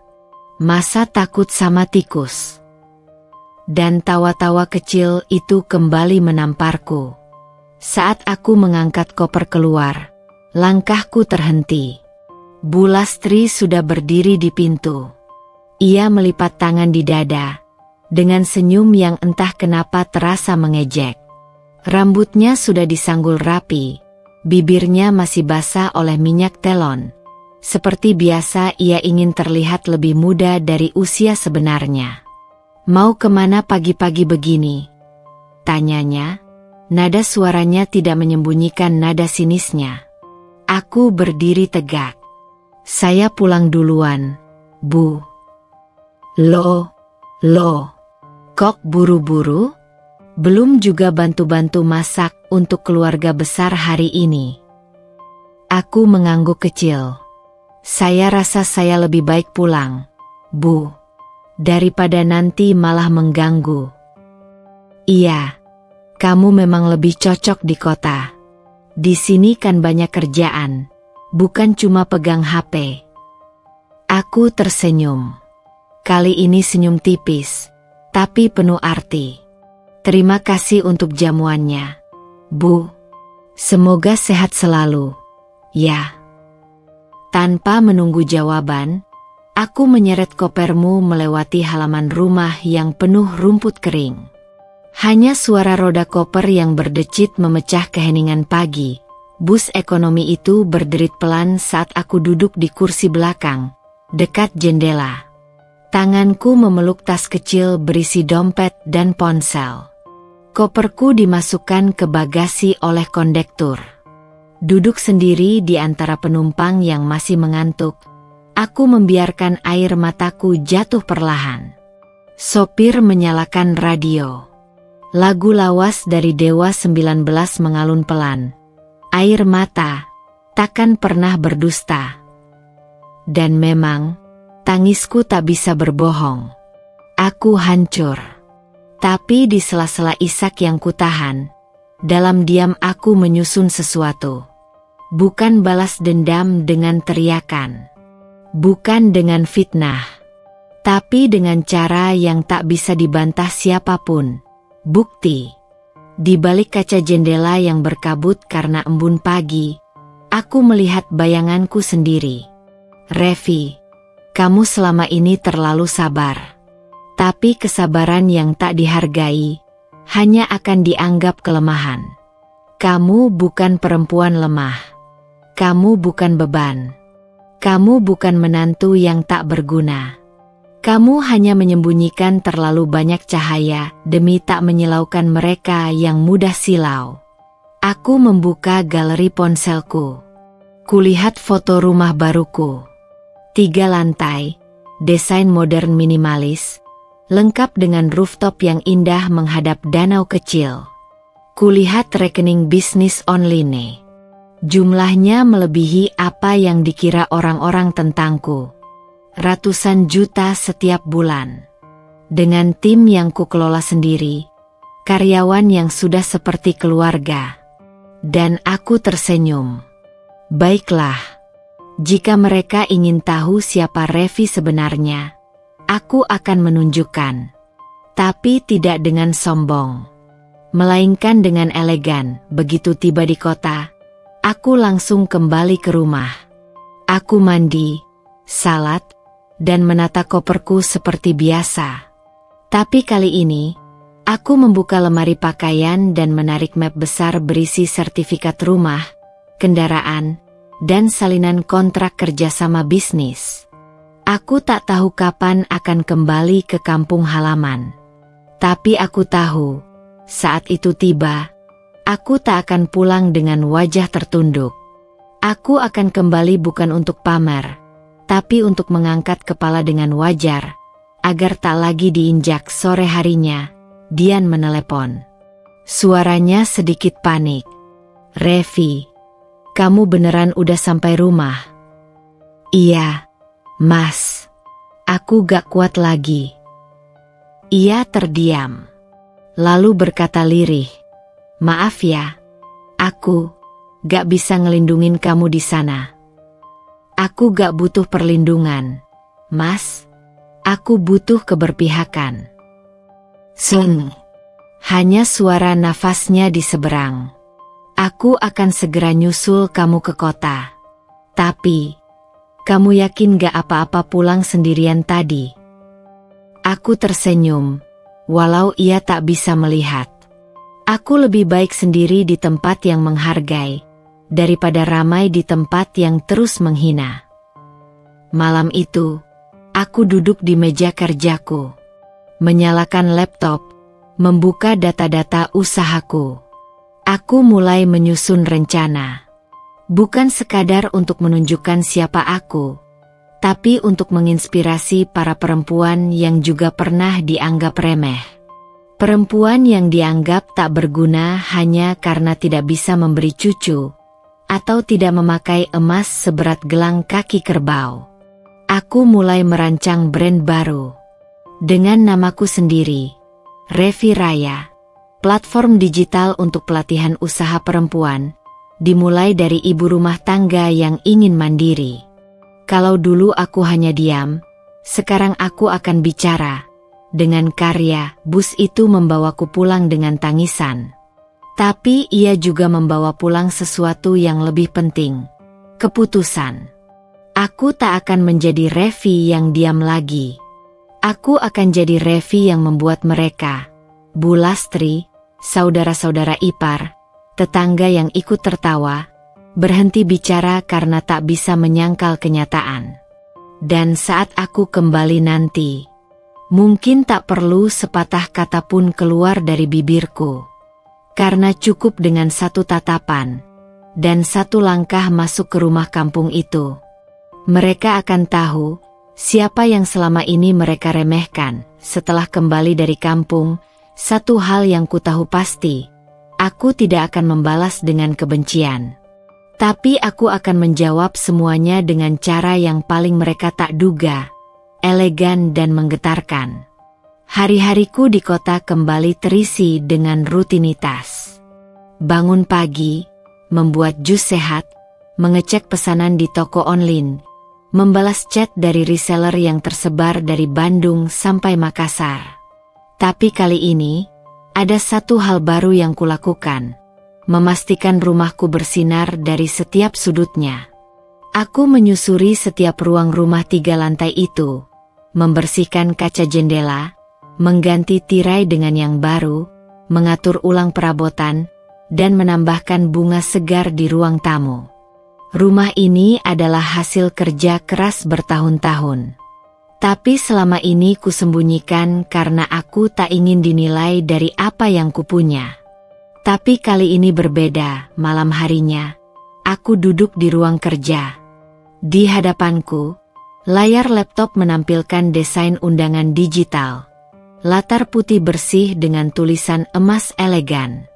Makan siang silaturahmi keluarga. Bersama Revi Kedian. Alamat rumah Revi. Jam 12 hari Minggu, pukul 12 WIB. Mohon kedatangan tepat waktu. Pakaian sopan dan rapi. Aku mengirimkan undangan itu ke grup WhatsApp keluarga Dian, termasuk ke Bu Lastri, kakak ipar, dan beberapa sepupu yang juga ikut menghina waktu lebaran kemarin. Nama pengirimnya tidak mencolok, hanya Revi Kedian. Tak ada yang tahu rumah itu milikku. Kupastikan undangan dikirim bukan olehku langsung, tapi oleh admin toko onlineku yang bernama Nana. Pastikan mereka pikir ini undangan dari klien penting. Ya, kataku pada Nana. Iya, Mbak. Gak ada yang akan curiga, jawab Nana sambil terkekeh. Strategi halus tapi sadis. Kami tertawa. Minggu pagi datang. 1 jam sebelum tamu tiba, rumah sudah tertata seperti galeri interior. Lantai mengilap, meja makan penuh sajian khas kampung, mulai dari opor ayam, rendang, sambal ati, hingga kerupuk dan tape ketan. Aku mengenakan dress putih panjang dari bahan satin ringan, rambutku disanggul rapi dengan hiasan kecil bunga melati. Wajahku dipoles natural, tak berlebihan, tapi cukup membuatku terlihat seperti istri konglomerat yang sedang menyambut pejabat tinggi. Dian duduk di sofa, masih tak percaya dengan semua ini. Kamu yakin mereka gak akan marah? Tanyanya. Aku tersenyum. Biarin aja. Mereka selama ini terlalu nyaman menganggapku rendah. Sekarang, biar mereka lihat sendiri. Tepat pukul 12 siang, tamu pertama datang. Mobil Avanza warna abu-abu berhenti di depan pagar hitam tinggi rumahku. Dari dalam keluar Bu Lastri, bersama kakak ipar perempuanku dan suaminya. Mereka masih mengenakan pakaian batik lusuh dan sandal jepit. Aku menyambut mereka di pintu utama. Pintu itu dibuka otomatis dari dalam. Saat mereka melihatku, mereka mendadak terdiam. Revi. Bu Lastri mengerutkan kening. Kamu kerja di sini. Aku menahan tawa. Masuk dulu, Bu. Silakan. Mereka melangkah masuk dengan mata liar memandangi interior rumah. Langit-langit tinggi dengan lampu gantung kristal. Tangga spiral yang mengilap. Lantai marmer. Aroma diffuser lavender yang menyambut dari pintu depan. Ya Allah, ini rumah artis, tanya kakak iparku setengah berbisik. Dian muncul dari balik ruang makan. Bu, ini rumah Revi, katanya datar. Rumah kami. Apa? Bu Lastri menoleh tajam. Aku tersenyum, tetap ramah. Saya beli rumah ini tahun lalu, Bu. Baru sempat direnovasi. Semua mendadak sunyi. Yang biasanya nyinyir, kini menatapku seperti sedang melihat makhluk asing. Beberapa saudara lainnya yang datang kemudian juga tampak kaget melihatku duduk di ruang tamu besar itu. Tersenyum seolah tak pernah ada luka. Kakak ipar perempuan, yang dulu tertawa paling keras saat aku dihina di dapur kampung, kini memandang meja makan penuh sajian dengan tatapan tak percaya. Kamu masak ini sendiri? Tanyanya canggung. Aku tertawa kecil. Sebagian. Tapi yang susah-susah dibantu chef langganan saya. Catering kecil-kecilan lah, Bu. Punya catering juga? Aku hanya tersenyum. Kenapa kamu gak bilang selama ini? Tanya Bu Lastri, suaranya kecil. Aku memandangi matanya. Tenang. Karena saya gak pernah butuh pengakuan, Bu. Saya hanya ingin dihargai sebagai istri. Tapi ternyata, kalian hanya bisa menghargai kalau saya punya sesuatu yang bisa dipamerkan. Semua menunduk. Tak ada yang membantah. Tak ada yang mencoba membela diri. Sore harinya, setelah semua makan dan diam dalam rasa malu mereka, aku dan Dian duduk berdua di balkon lantai 2. Rev, kamu hebat, katanya lirih. Aku menatapnya. Bukan. Aku cuma lelah. Lelah dianggap tidak cukup hanya karena aku diam. Maaf ya, dulu aku gak pernah bela kamu. Aku menatapnya lama. Aku gak butuh pembelaan, Mas. Aku cuma butuh teman berdiri. Dian mengangguk. Dan untuk pertama kalinya sejak menikah, aku melihat ia benar-benar paham siapa aku. Setelah makan siang itu, suasana rumah kembali sepi. Tapi pikiranku tidak. Sesuatu dalam diriku terasa belum tuntas. Bu Lastri memang sudah melihat siapa aku sebenarnya. Tapi itu belum cukup. Belum membuatnya benar-benar sadar. Aku tahu, orang seperti dia tidak akan berubah hanya karena dihadapkan pada kenyataan. Ia butuh digugurkan egonya dengan cara yang halus tapi menghantam. Dan kesempatan itu datang. Dari rencana kecil yang kubuat sendiri, malam itu, aku duduk di sebelah Dian saat ia sedang menonton TV. Mas, sapaku pelan, ibu minggu depan bisa ke kota lagi nggak? Dian menoleh cepat. Ngapain? Rev? Ibu baru aja pulang kampung. Ada acara keluarga kecil. Kumpul-kumpul aja, bukan pesta besar. Biar ibu tahu. Kalau kita nggak pernah jauh dari keluarga. Sekalian, aku mau minta maaf ke beliau, dengan caraku. Dian menatapku heran. Kamu yakin? Setelah semua yang dia lakukan. Aku tersenyum. Aku bukan mau memusuhi siapa-siapa. Aku cuma ingin kasih pelajaran lembut. Dian mengangguk, meski masih agak ragu. Aku telepon ibu, ya. Aku mendengarkan dari ruang makan, pura-pura sibuk menyusun gelas kristal kerak. Ibu, minggu depan bisa ke Jakarta, enggak? Revi minta tolong undang ibu datang. Katanya mau ada acara keluarga kecil di rumah. Aku tahu apa yang akan terjadi di seberang sana. Dan benar saja. Loh? Dia mau apa lagi? Mau pamer lagi?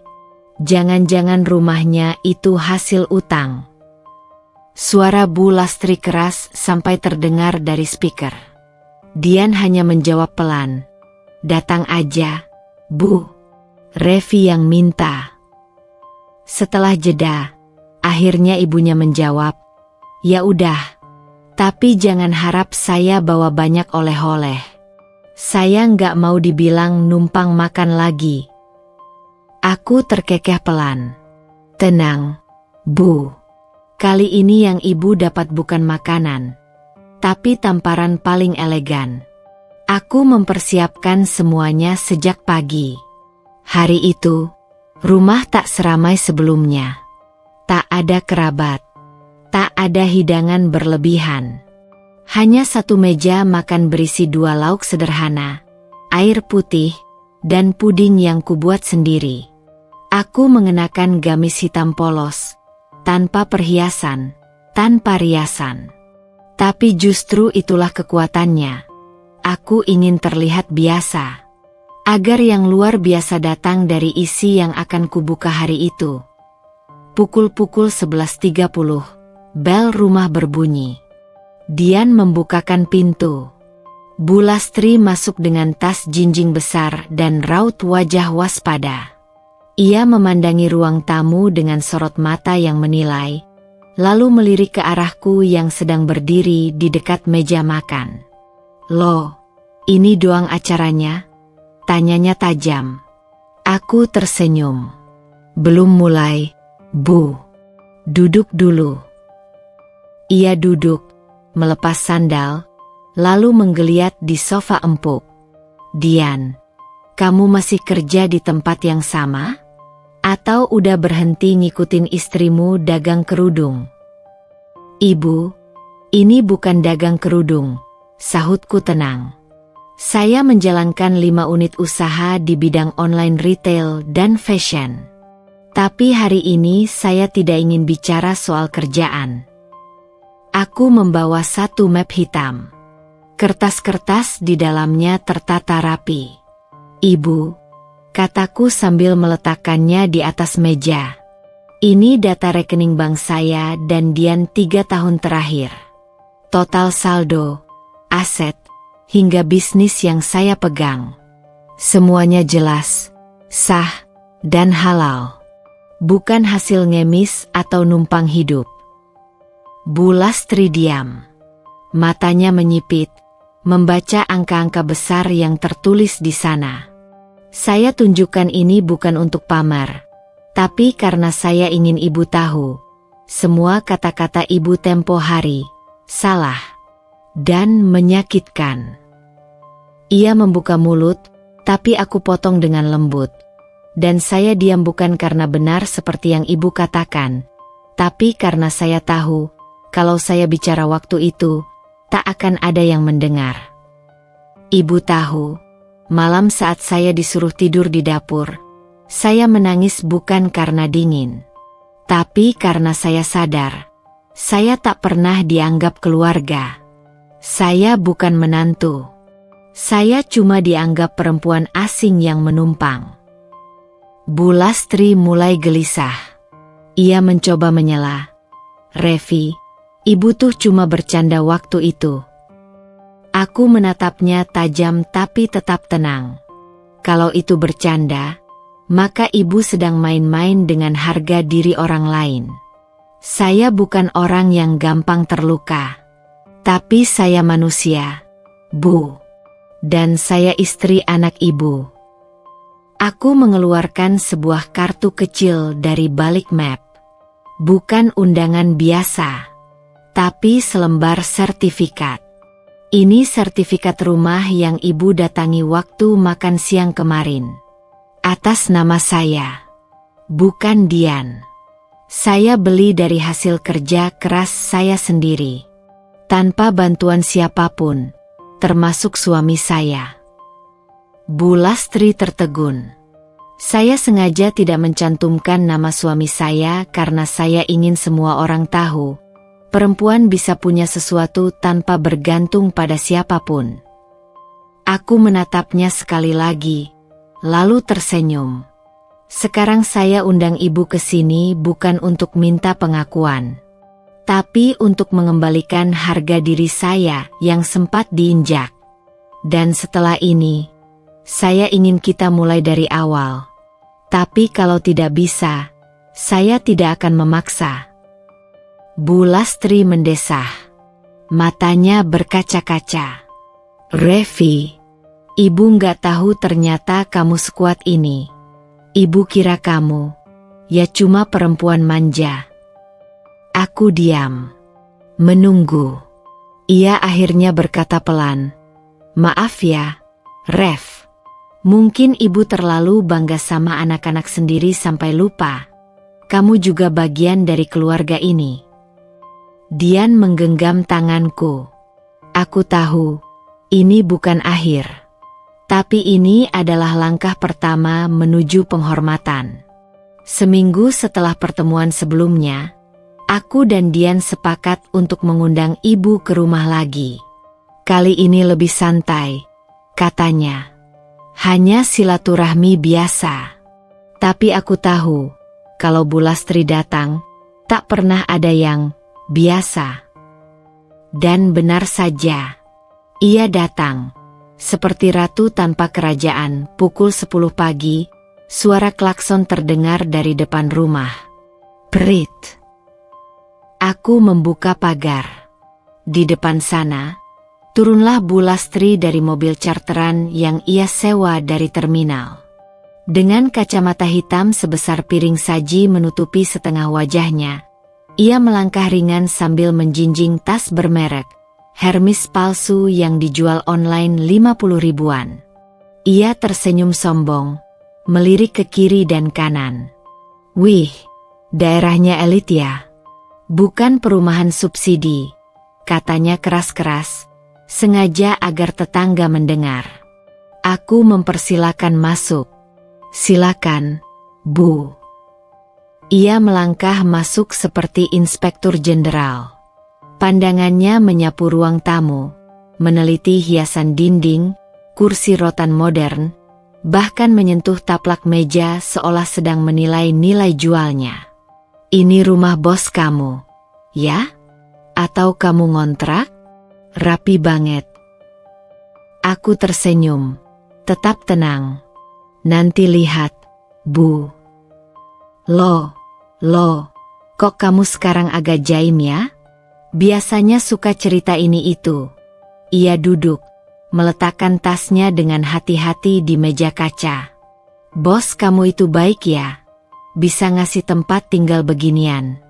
Atau kamu jadi pengasuh anak bos? Aku menatap Dian sekilas.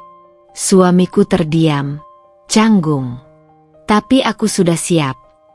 Aku menyuguhkan teh hangat dan kue-kue kecil yang kubuat sendiri pagi tadi. Wah, ini kue beli di mana? Enak banget. Bu Lastri mencicipi, kemudian melirik penuh selidik. Apa kamu kerja di toko roti sekarang? Aku duduk perlahan di seberangnya. Itu buatan saya sendiri, Bu. Wah, bagus ya. Sekarang kamu mau mulai jualan kecil-kecilan aja toh? Yang penting halal. Aku tersenyum. Iya, Bu. Saya jualan. Tapi gak kecil-kecilan. Saya punya 5 merek makanan ringan sendiri. Distribusinya udah sampai luar Jawa. Bu Lastri tersedak sedikit. Hah? Serius? Maksudnya kamu bosnya? Aku mengangguk. Iya, bosnya. Rumah ini juga milik pribadi. Sertifikat atas nama saya. Pajaknya saya bayar sendiri. Dan saya tidak punya atasan. Ia terdiam sejenak, lalu mencoba tertawa. Iya. Zaman sekarang siapapun bisa jadi pengusaha. Asal jangan pakai pinjaman. Aku berdiri, mengambil map dari rak. Ini, Bu, semua legal. Tidak ada pinjaman. Ini laporan keuangan perusahaan saya. Kalau Ibu mau lihat. Bu Lastri tampak canggung. Untuk pertama kalinya, matanya menghindari tatapan langsungku. Ia duduk diam beberapa saat, lalu mulai bicara pelan. Suaranya kini tidak setinggi tadi. Revi, kamu dari dulu memang diam-diam bikin orang kaget ya? Aku tersenyum. Saya hanya menunggu saat yang tepat untuk menjawab semua omongan Ibu. Ia menarik napas panjang. Dulu Ibu cuma, ya, khawatir aja. Kamu kelihatan terlalu pendiam. Nggak pamer apa-apa. Ibu kira kamu cuma numpang hidup sama Dian. Aku menatapnya, lembut tapi tegas. Dan Ibu sudah menyebarkan itu ke satu RT. Dian mengusap wajah, gelisah.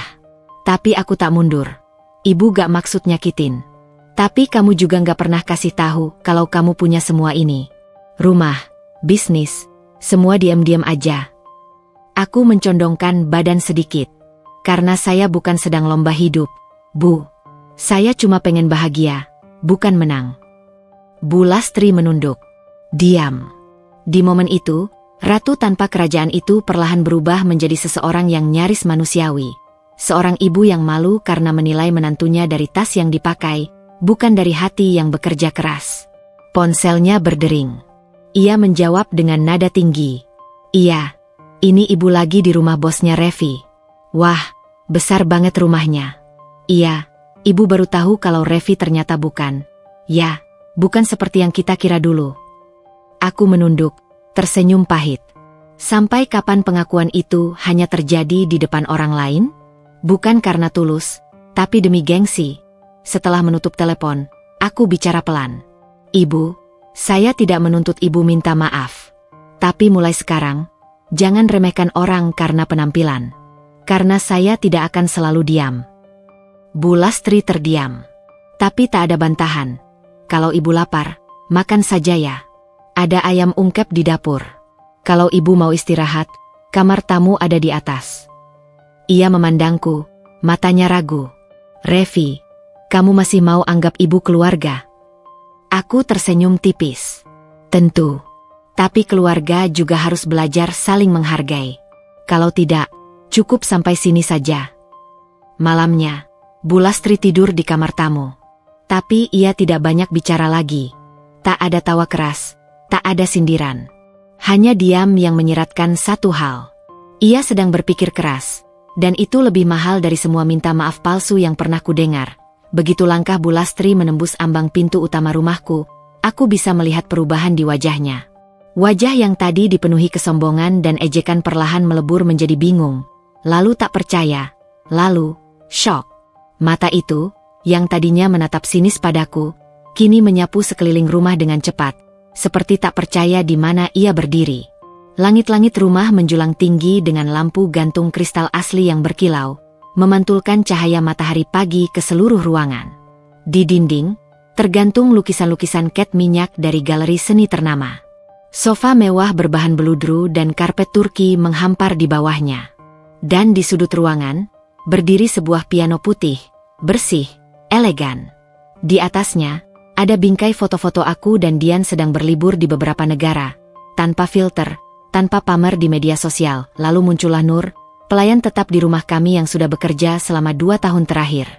Ia berjalan pelan, lalu menunduk sopan padaku. Bu Revi, mohon izin, minumannya di mana saya sajikan? Tanyanya halus. Aku tersenyum. Sajikan saja di teras belakang, Nur. Biar Ibu bisa lihat taman juga. Seketika, wajah Bu Lastri pucat. Matanya membelalak pada pelayan, lalu padaku. Bu Revi, gumamnya lirih. Seakan kata itu seperti cambuk yang menghantam gengsinya. Mulutnya terbuka sedikit. Tas bermerek palsunya terlepas dari genggaman dan jatuh pelan ke sofa. Rumah, ini rumah kamu. Suaranya gemetar, nyaris seperti bisikan. Aku menatap matanya langsung, lembut tapi teguh. Iya, Bu. Ini rumah saya. Saya beli tahun lalu. Bukan warisan, bukan hadiah, bukan milik orang tua. Murni hasil kerja saya. Ia menggeleng pelan, matanya tak berhenti mengelilingi ruangan seperti mencari bukti bahwa ini hanya mimpi. Piano itu asli?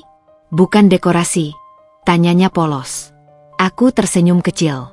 Asli, Bu. Saya suka main piano sejak SMA. Dian yang bantu belikan waktu saya ulang tahun. Ibu, kaget, katanya akhirnya. Aku mengangguk pelan. Wajar, Bu. Karena selama ini ibu tidak pernah bertanya siapa saya. Ibu hanya sibuk menilai dari pakaian saya, dari oleh-oleh yang saya bawa. Ia terduduk pelan. Tapi kamu gak pernah cerita. Aku duduk di seberangnya. Saya memang gak pernah cerita. Karena saya tahu, cerita dari saya tidak akan dianggap benar. Ibu hanya percaya pada apa yang bisa ibu hina. Saya biarkan ibu berpikir sesuka hati. Ibu pikir saya numpang hidup. Ibu bilang saya makan nasi sisa, ngemis ke tetangga. Ibu ejek saya di depan saudara, tetangga, bahkan suami saya sendiri. Ia menunduk, tangannya mengepal di atas lutut. Aku melanjutkan. Tapi tahu nggak, Bu? Waktu ibu tertawa merendahkan saya lagi sibuk mengurus orderan ribuan kemasan keripik yang akan dikirim ke 4 provinsi. Saat ibu suruh saya tidur di dapur, saya sedang terima telepon kerjasama dengan restoran besar di Jakarta. Tiba-tiba rumah terasa sangat sunyi. Hanya suara detak jarum jam yang terdengar di dinding. Nur datang membawa nampan minuman dan meletakkannya dengan tenang di meja. Ia sempat melirik Bu Lastri, lalu padaku. Tak berkata apa-apa, tapi tatapannya penuh pengertian. Bu Lastri perlahan mengambil gelas teh. Tangannya bergetar. Ia menyesap sedikit, lalu meletakkan kembali. Aku malu, katanya pelan. Aku diam. Tak menyahut. Ibu salah. Ibu terlalu cepat menilai kamu. Karena kamu gak seperti menantu dari keluarga orang-orang sukses. Kamu gak pernah pamer, gak pernah bicara tinggi. Ibu pikir kamu, ya cuma perempuan biasa. Aku menjawab dengan pelan tapi dalam. Justru karena saya perempuan biasa, saya tahu rasanya dihina. Dan karena saya tahu, saya tidak akan membalas dengan hinaan. Ia memandangku lama. Kenapa kamu gak balas, Revi? Kenapa kamu tetap hormat selama ini, meski ibu kejam? Aku mengangkat bahu pelan. Karena saya percaya, kehormatan bukan warisan, tapi pilihan. Saya tetap hormat karena saya ingin anak-anak saya nanti tahu, ibunya bukan perempuan yang rendah hati karena takut, tapi karena kuat. Dian muncul dari dapur, membawa buah potong. Ibu, makan buah dulu, katanya lembut. Bu Lastri menatap putranya, lalu menatapku. Tangisnya meledak pelan. Maaf, Revi, ibu malu. Aku diam. Tak ada kata-kata yang bisa menambal luka yang lama disayat. Tapi di dalam hati, aku tahu, ini titik balik. Hari mulai sore. Di taman belakang, aku dan Bu Lastri duduk bersama. Ia tak banyak bicara. Hanya sesekali mencuri pandang ke arah rumah, ke taman yang penuh bunga, ke air mancur mungil yang terus mengalir. Ibu pikir, ibu punya semua jawaban karena usia. Tapi ternyata, ibu salah. Kadang yang lebih muda, justru lebih bijak. Aku hanya tersenyum. Suasana ruang tamu hening. Hening yang menyesakkan dada. Hening yang menggantungkan kalimat yang belum selesai. Bahkan suara detik dari jam dinding pun terdengar seperti palu godam di tengah kepala. Aku berdiri pelan, meletakkan gelas di atas meja marmer, lalu menatap satu persatu wajah yang ada di sana. Bu Lastri di sofa tengah, matanya masih merah karena syok dari sebelumnya. Dian, suamiku, berdiri bersandar ke dinding, kedua tangannya bersedekap. Wajahnya, campuran antara bingung, terkejut, dan entah sedikit kagum. Kakak iparku, Mbak Rini, baru saja datang bersama suaminya, dan masih melepaskan sepatu ketika ia mendongak menatap ruangan megah ini. Tertegun, rumah ini, aku memulai, suaraku jernih tapi dingin. Rumah ini milikku, Bu, lanjutku, kini lebih keras, lebih tegas. Dibeli dari usahaku sendiri. Dari kerja kerasku siang malam. Dari hasil daganganku. Dari kerja yang ibu sebut ngemis online. Tak ada yang menyela. Bahkan napas pun seperti tertahan. Aku melihat mata Dian melebar, seolah baru benar-benar menyadari sesuatu yang selama ini dia abaikan. Ngemis online. Ulangku sambil terkekeh pelan. Getir.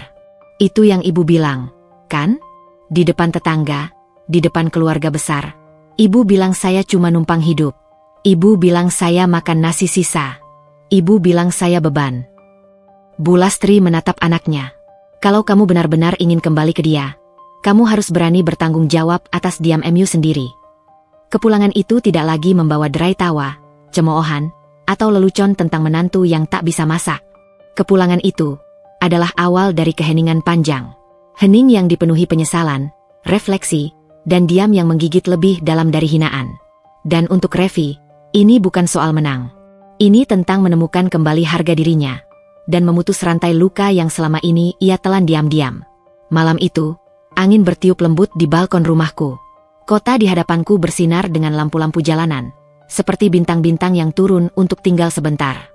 Dari atas sini, segalanya terlihat kecil, termasuk luka-luka yang dulu terasa seperti dunia akan runtuh. Aku memeluk diriku sendiri. Bukan karena dingin, tapi karena akhirnya aku mengerti bahwa satu-satunya pelukan yang bisa benar-benar menguatkanku adalah pelukan dari dalam diriku sendiri. Revi, kamu sudah cukup. Kalimat itu bergaung di kepalaku. Sederhana, tapi tidak mudah untuk sampai di titik ini. Butuh tangis-tangis malam di dapur rumah mertua. Butuh tawa sinis yang menusuk lebih dalam dari pisau. Butuh pengkhianatan diam-diam dari orang yang seharusnya melindungiku. Dan yang paling menyakitkan, butuh kesunyian dari orang yang paling kucintai, suamiku sendiri. Tapi di balik semua itu, aku menemukan satu hal. Aku yang utuh. Aku yang kuat. Aku yang, meski dipaksa tidur di lantai dapur, tak pernah benar-benar jatuh dulu. Aku naik bus ekonomi ke kampung halaman. Bukan karena tidak mampu, tapi karena aku ingin mengulang kisah dari titik paling rendah. Aku ingin menyentuh tanah tempat aku pernah bermimpi, agar saat aku berdiri di puncak, aku tahu apa arti bersyukur. Tapi apa yang kudapat? Tawa, hinaan, cemoohan. Saya kira sopir bus yang turun. Ngemis di kota. Cuma bawa rengginang. Itu bukan kata-kata yang menyakitiku. Tapi niat di balik kata-kata itu, niat untuk merendahkan, untuk meruntuhkan harga diriku, itulah yang tak bisa kulupakan. Namun hari ini, aku melihat ke bawah, pada jalan yang dulu kulalui dengan langkah gemetar, dan tersenyum. Karena ternyata, mereka salah. Bukan mereka yang memegang kunci takdirku. Tapi aku sendiri. Rumah ini bukan sekadar tempat tinggal. Ini adalah lambang bahwa aku bisa membangun sesuatu dari dasar. Bahwa aku tak perlu memamerkan emas di tangan atau tas bermerek palsu di pundak. Yang kubangun adalah nilai, ketulusan, kesabaran, dan akhirnya, kebangkitan. Aku tidak pernah bermimpi akan memiliki rumah sebesar ini. Tapi ternyata, semesta tahu. Semesta melihat air mataku saat aku tidur di dapur. Semesta mencatat detak jantungku yang menahan amarah saat aku dihina di depan umum. Dan semesta tidak pernah tidur. Banyak orang berkata, aku seharusnya membalas dendam dengan keras. Tapi apa gunanya berteriak pada orang yang tak pernah mendengar hatimu? Apa gunanya melawan dengan kebencian, jika akhirnya kau sendiri yang hangus terbakar? Tidak. Aku tidak memilih jalan itu. Aku memilih jalan diam. Tapi bukan diam yang kalah. Ini diam yang merancang. Diam yang menyusun strategi. Diam yang perlahan berubah menjadi kekuatan. Dan ketika hari itu tiba, hari di mana Bu Lastri berdiri terpaku di tengah ruang tamu rumahku, dengan pelayan menyebutku, Bu Revi, itu adalah momen di mana dunia akhirnya berputar dengan adil. Aku tidak membenci mereka. Tidak lagi. Karena membenci berarti aku masih menyimpan mereka dalam hati. Padahal hatiku sekarang terlalu penuh oleh cinta. Untuk diriku sendiri, untuk perjuanganku, untuk mimpi-mimpiku yang dulu sering dikubur oleh suara-suara negatif. Tapi aku tidak lupa. Aku tidak lupa caranya mereka tertawa saat aku jatuh. Aku tidak lupa betapa sepinya aku ketika hanya aku yang membela diriku sendiri. Aku tidak lupa. Dan justru karena itu, aku belajar menjadi lebih kuat. Jika malam ini ada perempuan lain yang duduk di sudut dapur, menggenggam sendok sambil menahan air mata, aku ingin berkata, kamu berharga. Bahkan jika tak seorang pun mengakuinya sekarang. Kamu bisa. Bahkan jika kamu tak percaya pada dirimu sendiri malam ini. Dan kamu akan berdiri suatu hari nanti, di balkon rumah impianmu, dan memeluk dirimu sendiri seperti aku sekarang. Langit malam di atas kota ini diam. Tapi aku tahu, diam itu menyimpan banyak makna. Sama seperti aku. Dulu aku dianggap rendah karena naik bus, bisikku pada diri sendiri. Tapi harga diriku tak pernah kutumpangkan pada siapapun. Dan kini, bukan aku yang harus membuktikan apapun. Karena semua sudah terjawab. Mereka telah melihat siapa aku. Tanpa aku perlu menjelaskan. Aku bukan perempuan sempurna. Tapi aku cukup. Dan itu sudah lebih dari cukup. Aku tidak lagi hidup untuk membuat orang terkesan. Aku hidup untuk menjadi versi terbaik dari diriku sendiri. Aku, Revi, bukan perempuan yang akan terus diinjak. Karena hari ini, aku berdiri di atas kakiku sendiri. Dengan kepala tegak. Dan hati yang tak lagi bisa disentuh oleh mereka yang tak tahu arti luka.